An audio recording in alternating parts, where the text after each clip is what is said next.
আসসালামু আলাইকুম। আপনারা সবাই কেমন আছেন? আমি মাত্র কাটলাম তরমুজটা সেই সুন্দর, একদম বালি বালি, সেই মিষ্টি। এখন তো তরমুজ প্রায় শেষের দিকে,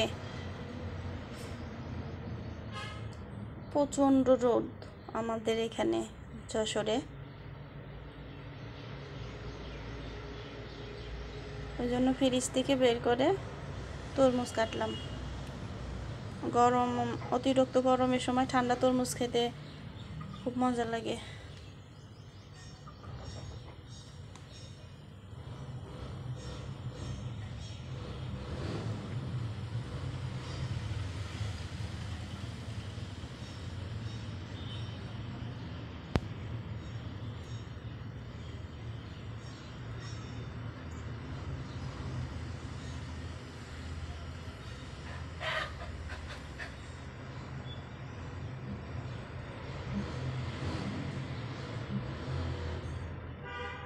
আজ 2 দিন হলে এত গরম, এত রৌদ্রের তাপমাত্রা, বাইরে বেরোনো যায় না।